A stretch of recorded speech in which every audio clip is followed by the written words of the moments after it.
30s, 20s, and a couple of 15s. That's it. It's done. Well, not really. I've got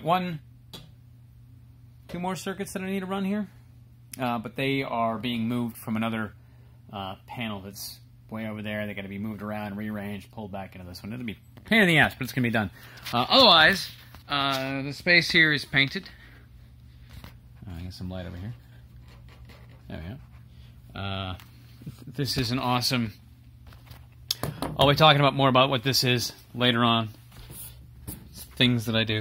So we got a quad port. I put it up a little higher so as the desk that I have is going to come up right to here. So I'm going to have these actually above the desk because I don't really have a problem with power cables on my desk, especially if I've got corner spaces that if I need to run cables and just shove them off to hide them, it's fine. Otherwise, I just tie them up. They're behind monitors anyway. That way I don't have to run under the desk and plug things. They're above the desk. That's where I put them. Anyway, so that's that. And then over here, I've got... it's a 30 amp L5-30 receptacle. That's going to be for my PDUs, which I have. Some more. I got another one over there. There we go.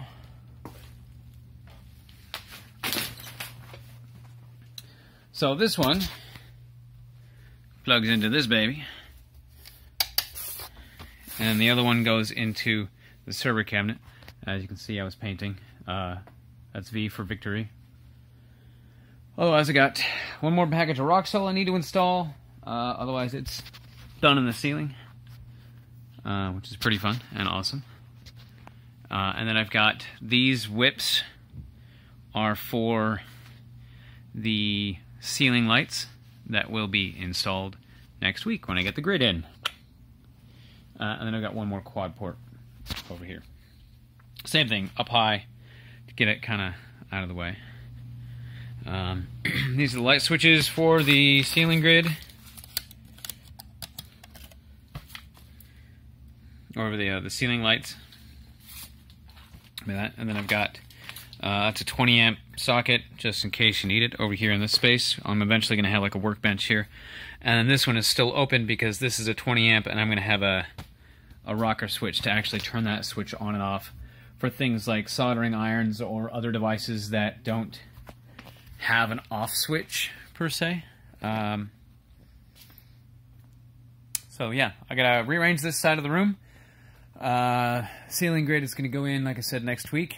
The first box of the 12-foot long grid lines must have been dropped, or had something dropped on it, because when I got it, it looked like a 90 degree turn. That's a little bit of exaggeration. It was like, it had been pretty messed up, where instead of having a T line for the grid space, it was pretty much flat. It just was just like it was bad.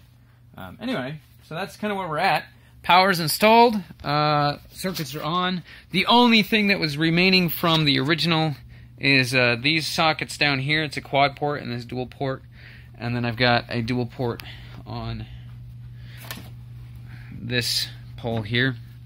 That's actually running on a 15 amp circuit because the lines that were already existing in the ceiling, and they go down in there, and then there's one more here. They were running on a 15 amp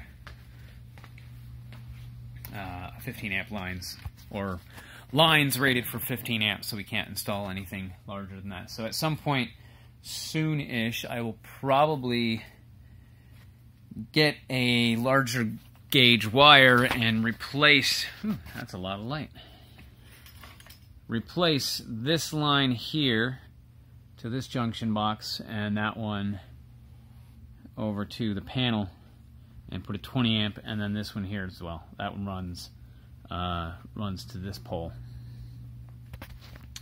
But anyway, that's it. That's where we're at. Woo. Blinding lights. I hope this was helpful in everyone recognizing and understanding. Sorry about the last video. I really just didn't have a whole lot to say. I was in the middle of construction and all this stuff, and in the middle of running all that. And everybody's like, you have a 20-second intro. Yeah, it's the exact same intro for every other video that I have done recently. It's the same one.